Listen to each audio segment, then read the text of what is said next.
أعوذ بالله من الشيطان الرجيم بسم الله الرحمن الرحيم وبه نستعين وصلى الله على سيدنا محمد وآل بيته الطاهرين اللهم صل على محمد وآل محمد. قال رسول الله صلى الله عليه وآله وسلم الناس يعلمون في الدنيا على قدر منازلهم في الجنة. حضور سرور کائنات صلی اللہ علیہ وآلہ وسلم جن کے اقوال اور جن کے افعال ہم سب کے لیے حجت ہیں اور جن کی گفتگو پر عمل کرنا خیر دنیا اور خیر آخرت کا سبب ہے، وہ ارشاد فرماتے ہیں کہ الناس یعلمون فی الدنیا علی قدر منازلہم فی الجنہ.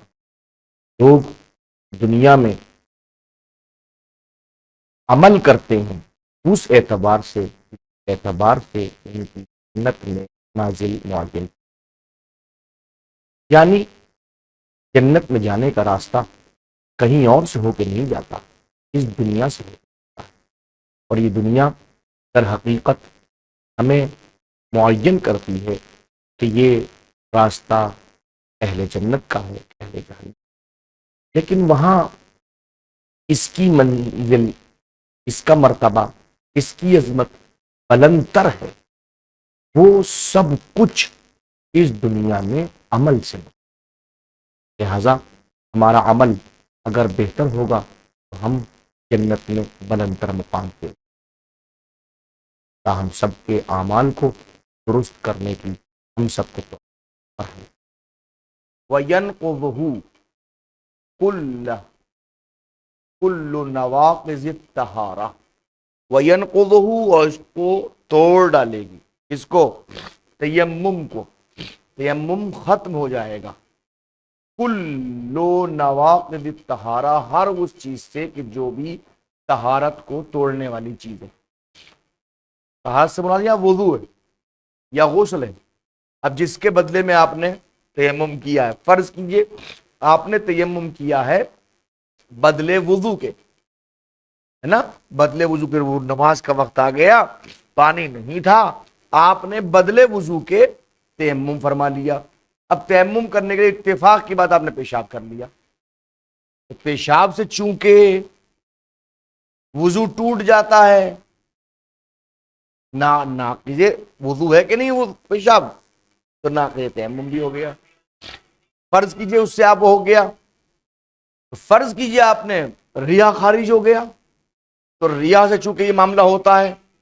وَيَنْقُضُهُ كُلُّ نَوَاقِضِ الطَّہَارَةِ، اور طہارت کو، اس کو تیمم کو نقض کر دے گی، توڑ دے گی ہر وہ چیز جو طہارت کو توڑنے والی ہے. طہارت سمجھ نہیں، وضو یا غسل.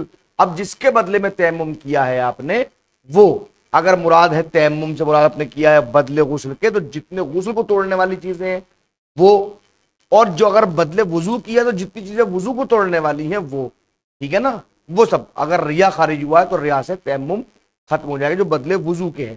اور جو بدلے غسل کے ہیں تو غسل تھوڑی ٹوٹے گا اس سے، ٹھیک ہے نا. وَيَزِيدُ، اور زائد کیا گیا، اضافہ کیا گیا، علیہا کے لیے پلٹے گی نواقض کی طرف، نواقض طہارت، کہ چونکہ ورد کیا انہیں 7 چیزوں سے، وَيَزِيدُ علیہا نواقض الطہارہ پہ زیادہ معین کیا گیا. 7 چیزیں ہیں کہ جو نواقض طہارت کہلاتی ہیں. 7 چیزیں جن سے وضو ٹوٹ جائے. کچھ لوگوں نے 6 بیان کی، لیکن 7 چیزیں ہیں.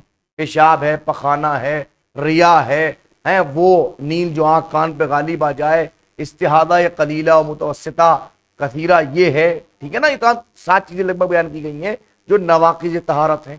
تو 7 چیزیں تو وہ ہو گئیں، ان 7 کے علاوہ یزید، اس پہ زائد کیا گیا ہے.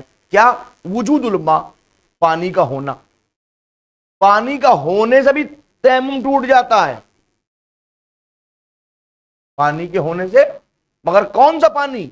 مع تمکن من استعمال ہی، وہ پانی کے جس کو استعمال پہ آپ تمکن رکھتے ہو، قدرت رکھتے ہو، طاقت ہو. پانی تو ہے، دشمن کے پاس ہے، وہ بندوق لیے کھڑا ہے، مار ڈالے گا آپ کو. اب آپ کے پاس پہ پانی نہیں ہے، تیمم کیوں کیا تھا آپ نے؟ تیمم کرنے کی وجہ کیا تھی؟ عدم الماء. حسن، تو پانی کا نہ ہونے پہ تیمم تو ہوتا ہے، ورنہ تو وضو ہوگا یا غسل ہوگا. اب پانی آپ کے پاس میں نہیں ہے تو تیمم جو بتایا گیا اسی شرطوں کے بعد تیمم آپ کریں گے. تو اب پانی آ گیا, تیمم ٹوٹ گیا, خود بخود ٹوٹ گیا. بات واضح ہوئی نا. وَيَنْقُضُهُ كُلُّ نَوَاقِضِ الطَّهَارَةِ, اور تیمم ٹوٹ جائے گا ہر اس چیز سے جس سے طہارت ٹوٹ جاتی ہے. وَيَزِيدُ عَلَيْهَا وُجُودُ الْمَاءِ, اور ان نواقض طہارت کے علاوہ زائد کیا گیا ہے وجود ماء کو, یعنی کہ پانی کا ہونا یہ بھی تیمم کو نقض کر دے گا, توڑ دے گا. مگر کون سا پانی؟ مع تمکن استعمال ہی, کہ جس کے استعمال کے اوپر آپ کے اوپر تمکن ہو, طاقت ہو, قدرت ہو. وَلَوْ وَجَدَهُ, اور اگر کوئی کو پالے, کس کو؟ ہو کی بلٹے گی ماں کی طرف. اگر کوئی پانی کو پالے, کب؟ قبل شروع الصلاۃ, نماز کے شروع کرنے سے پہلے. فرض کیجیے آپ ایسے علاقے کے اندر جہاں پانی نل میں نہیں آ رہا ہے, اب آپ نے انتظار کیا, آپ نے دیکھا بھائی اب ممکن نہیں ہے, اب آپ نے تیمم کیا اور تیمم کھڑے ہوئے اذان کہی اور اقامت کہی, اور اقامت کہنے کے بعد میں جناب علی آپ جو ہیں وہ ادھر چاہتے ہیں کہ نماز پڑھیں, ادھر نل کے اندر پانی آ گیا, پانی آیا, تیمم ختم, اب آپ کو کیا کام کرنا ہے؟ تطہر, فوراً جائیے طہارت کیجئے, طہارت کر کے نماز پڑھیں. بات واضح ہوئی؟ وَلَوْ وَجَدَهُ, اور اگر کوئی پائے, فی الاثنا, نماز پڑھتے ہوئے 2 رکعت نماز پڑھی, تیسری رکعت تھی, پانی کی آواز تو پانی گرنے لگا, اتم صلاۃ, وہ اپنی نماز کو تمام کرے گا, نماز کو مکمل کرے گا. ٹھیک ہے نا. ولا يعيد ما صلى بتيممه, اور جو اپنے تیمم سے پڑھ چکا ہے اس کا اعادہ نہیں کرے گا.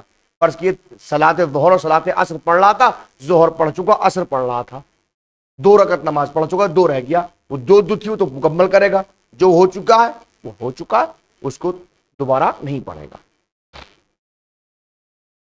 ولا يجوز قبل دخول الوقت, اور یاد رکھیے تیمم جائز نہیں ہے وقت کے داخل ہونے سے پہلے. وقت کے داخل ہونے, نماز کا وقت داخل ہونے والا ہے, 12 بجے نماز کا زوال کا وقت ہو جائے گا, آپ 11:30 بجے کھڑے ہو کر وضو کرتے تھے, آپ نے کہا وضو نہیں تو تیمم ہی کر لو.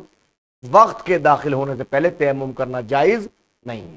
وَيَجُوزُ مَعَ الضِّيقِ, ہاں جائز ہے مگر کب؟ جب وقت کم ہو رہا ہو, جب وقت کم دکھائی دے رہا, وقت کا وقت بہت کم ہے, اب اتنا ہی وقت ہے, اب اس وقت جائز ہے, تیمم کر سکتے ہیں.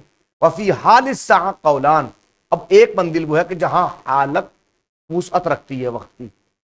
دوپہر 12 بجے سے لے کے شام کو 6 بجے تک نماز کا وقت ہے, اور بیچ میں کہیں پر بھی آپ کو پانی میں اثر نہیں ہو رہا ہے, وقت وسیع ہے.